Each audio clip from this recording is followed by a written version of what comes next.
Do y'all know who Skeet Ulrich is? He was in the original Scream. He was Ghostface in the original Scream, but he was also, he plays Jughead's dad. He plays Cole's dad in Riverdale. So he's a buddy of mine. We did an ABC Family pilot together a long time ago called a show called Stay. It was actually really freaking dope too. I wonder if they would let me like show it off actually. I have the pilot on DVD somewhere at home. I wonder if they would ever let me like, if y'all would ever want to see it. It was a long time ago. It was me, Elizabeth Cappuccino, Skeet Ulrich, Sosie Bacon, it's Kevin Bacon's daughter, great actor. And the show basically was like, it was like Lost meets The Shining. It was really dope. So it was my first lead that I ever had on a pilot for a network ever. And right before ABC Family became Freeform, actually while we were filming the pilot, ABC Family became Freeform, right? So there was that part of it that was really cool and like felt different and everything. It was also like darker. So it felt super, super new, right? I read the pilot, fell in love with it. This is when I was still like auditioning for everything. I was still like, you know, going to, you know, meet with casting directors on tape and then like hopefully get a producer session, hopefully get a call back to that producer session, hopefully have a work session with the director, hopefully test for a show. And thankfully, like just years and years of time and energy and effort exerted, you know, 17 years of doing this. I'm finally at a point now where I'm not like auditioning very much anymore. It's pretty much just like phone calls or, you know, usually worst case scenario, like meeting with a director, meeting with a producer or something. And then from that, hopefully getting an offer. It just takes time. That's earning your stripes. You know what I mean? We were still filming Liv and Maddie, so I had a recurring role there, which was great. But I went in, you know, had my first read, went really well. They sent me like the full script for the pilot, read it, fell in love with it. Was like, okay, I have to do everything I can to get this. So anyway, I ended up booking it, and that was amazing. It was an amazing phone call because that was like 70 something pilots later after I started auditioning for stuff that I finally booked a pilot. I had yet to do that. So that was obviously an amazing experience and an amazing feeling and an amazing moment for sure.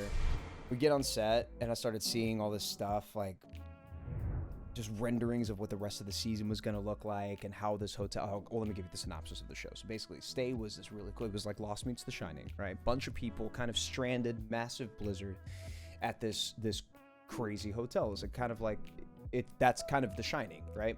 So sorry, we're all like stranded at this place, trying to figure out what's up, trying to figure out what's going on. Alicia Coppola played my mom. She and I actually have remained good friends. Same with Skeet, actually. And Sosie, which is really cool. That's actually where I learned ASL, as a matter of fact. So on this show, okay, I'm getting ahead of myself. God, let me say the synopsis. Right. So, boom, here we are.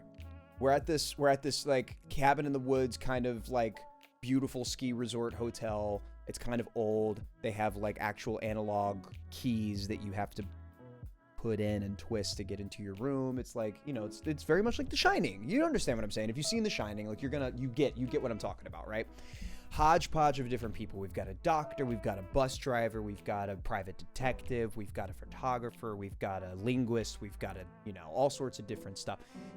What happens is that like we get here, all of a sudden somebody that was on this bus that became stranded is just found dead, right? We're trying to figure out what's going on. All of a sudden the body disappears. All of a sudden Skeet's daughter, he had two daughters. So the show was about Skeet, his older daughter, and me trying to find Skeet's younger daughter, who happens to be deaf, who gets lost somewhere in the hotel, right?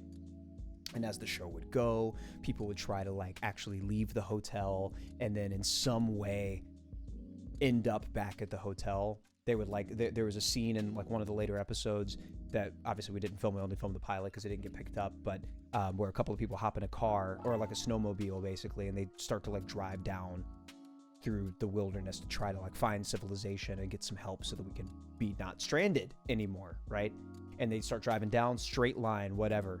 The hill goes down, all of a sudden the hill starts to go back up and they end up literally right back at the hotel. So we're just like stuck in the hotel itself. The younger daughter who's deaf ends up getting like swallowed up by a wall in the hotel. And that's when we learn that the hotel is like a living, breathing entity that's like changing all the time. the timeline of the hotel changes. All of a sudden we're in the 40s. All of a sudden we're in the future. Like, it's really, really freaking dope. It was ahead of its time, unfortunately. And it was, Freeform didn't know that Freeform wanted to be as like dark as it's become at that time. Now, if we shot that pilot now and put that out now, instant like 2-season full series order, freaking, it's up. I think it's the #1 show on Freeform. It was a dope concept. So the younger daughter on the show was a fan of mine from Teen Beach, and I think like the first few episodes of Liv and Maddie had already aired or whatever.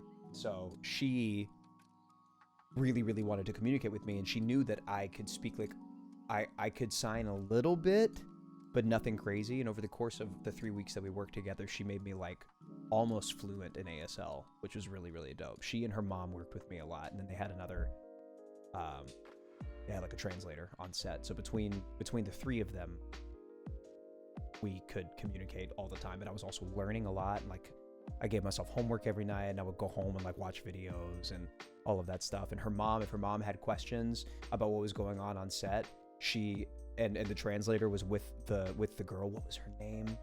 It was like Catalina or Katarina, or I think it was Catalina actually was the little girl's name. But she was like at my hip all the time, like just always wanted to be around me and hang around me and all that stuff, which is super, super sweet.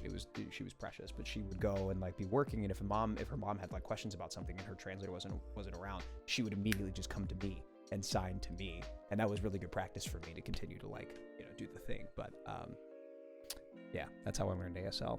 And then Ewok, he's been really helpful for me. When we were practicing together for World Cup a couple years ago, he was like just super determined to make sure that we could communicate, and I was the same way. So we had like all sorts of different like quick things that we could do with each other at land, so that we could like communicate to one another about what was going on and what we needed, of, you know, weapons or ammo or whatever. You know, box up, tarp, that kind of thing. It's really cool. Keep it with a 15. Hello again. I'll be sticking around to watch you play so I can see how a pro plays Apex. I'm not an Apex pro, bro. On another note, I turned 19 on Thursday, and I was hoping to get a birthday wish if that's possible. Also, any adulting tips? I'm asking for a lot. I'm sorry. Don't apologize, Keepin.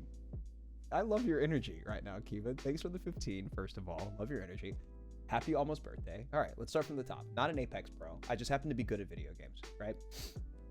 I'm good at picking them up quickly. However, what happens for me is that, okay, let me kind of explain. So I have a natural ability to pick up games really, really fast, like faster than most people. I can pick up a game like that, right? So typically at the beginning of a game, I'm like really good. But what happens is other people get better than me, and like even though it takes them like a little bit longer to get to where I start off, usually I'll plateau, and they do this like that, and it's when it gets like right here where I start to get really annoyed, and then I have to like reevaluate and relearn and see how they're getting better and why they're getting better, and then I try to do this, and then I typically do that, and then something happens, and then I go to another game, and then I come back, and then all of a sudden I'm like, what the hell? And I come back, and everyone is the best that's ever played the game ever. Everyone's the best that's ever played the game ever. What's with the nail polish? What do you mean, what's with it? What do you mean? It's on my nails. But you see what I'm saying? Like, I come back, and everyone should be signed. Everyone should be signed. All of them. All of them. Everybody should be signed. All the bronze players in Apex should be signed to a tier 1 organization right now. Every single one of them. And I'm like, okay, well, guess I can't play. Why you got it on, Shadows? Because I decided to have nail polish. Like in the same way that I decided to put this cardigan on today. Are you confused? What's up? Are you good, Shadows? We're here for you. It's okay. We're all here. So, okay, so there's the Apex thing. Also, happy almost birthday. You're missing the point. No, I'm not missing the point. I'm trying to understand your questions. yeah, why you have it on?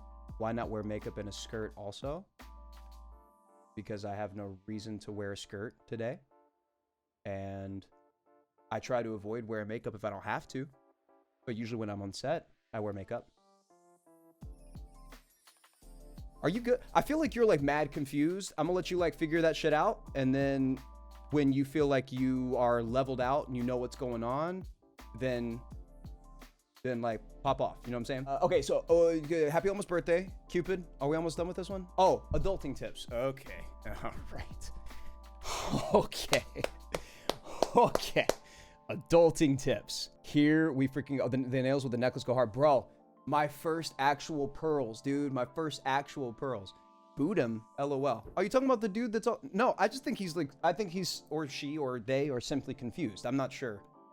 I'm not sure what's up. I guess in their mind, it's all gender associative, and you shouldn't wear nail polish unless you are a female or identify as one, which is, as we all know, not the case. So I don't know. Maybe they need to do some reading real fast. But either way, they're not banned. I'm like happy to answer questions, but like I think they said that I'm missing the point, and I clearly am not missing the point. So I'll let them figure it out. You know what I'm saying? Just because it's been a topic of conversation with a couple of people in my life recently that are like learning how to budget for the first time in their life. Let's talk about that real fast, because I think that like we learn a lot of good things in school, but most of the things that we should know by the time we have graduated high school or even graduated college, you don't learn. You don't learn that shit until you're out there and you're doing it. That's what's wrong with our school system in North America, man. There's a lot of things that are wrong with our school system in North America, namely teachers not being taken care of. Namely teachers not being paid the way that they should with benefits that they deserve, right? No one works harder in the service workforce than teachers in school. It's just facts. It's just facts.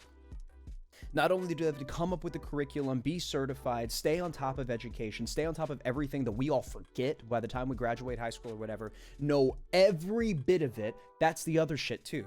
Kindergarten teachers have to know everything education oriented, and the way that we teach math, English, science, etc., all the way up through senior and high school level as kindergarten teachers and vice versa. They have to know all of it, and they have to keep up with all of it. All right. So imagine a world where you have to keep up with your shit.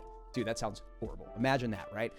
Beyond that, they have a classroom full of kids, all sorts of different ages, all sorts of different creeds, colors, shapes, orientations, struggling with different identity problems, struggling with different like mental health issues, struggling with home problems, home life. These teachers take that on. A lot of these teachers, especially male teachers, talk about the dads that aren't in their kids' lives. Talk about the male teachers for a second. These male teachers are the only dad presence that some kids have in their life. And same with women and their moms, you know what I'm saying? They have to take this shit on. And for multiple classes once they get up into like the middle school, junior high, high school ages, you know what I'm saying? Oh, there's just so much. We could dive into all of that. But anyway, teachers aren't taken care of. In terms of learning what we need to learn to actually adult really well, balancing a checkbook, learning how to properly budget, learning how to invest, learning like actual proper hygiene, learning how to take care of your home, learning how to be a homeowner, learning how to clean, learning how to cook, learning how to do laundry, proper sexual education. Languages are not a staple. How stupid is that? We are the only country in the world that doesn't start teaching another language in kindergarten, primary grades. You're the only one. How stupid. It's just so stupid. It's stupid. I'm sorry. It's dumb. It's dumb. By the time you graduate high school, you should be fluent in at least English and one other language. The easiest one, just in terms of like what we typically deal with and where we go and what we do, etc., just like standard living, would be Spanish. In the Fortune 500, like big company corporation world, it would be Mandarin, Japanese, and French. There's a whole bunch of others though. We can do the same shit. Learning how to budget, it's massive. It's massive. These kids I see on Twitter, you know, I'm gonna call out Gail for a second. You know, y'all know I love Gail a lot. I adore Gail. I adore Gail. Dude loves to spend money though. Straight up. Loves to spend money. And he'll tell you that. He like loves products. That's like, it's almost like a personality trait of his. Like he's a great guy and so, like cracked at anything that has a gun where he can play it. You know what I'm saying? But the dude like, he's making good money. I'm like, shit. Don't buy a $180,000 car. Put half of that down on a house in Texas somewhere. Pay a mortgage, own land, own property, own a home, get the garage, and then put a nice car into it. Put a nice car in your garage. Don't freaking live in an apartment somewhere or a rental house or something and park your super nice car on the street that you don't even own because you're probably paying it off. And you're also paying more money for your rent as well. No! Own as quickly as possible. Own stuff. Own things. Own things. Own properties. Own houses. Own stuff. Have your name on stuff.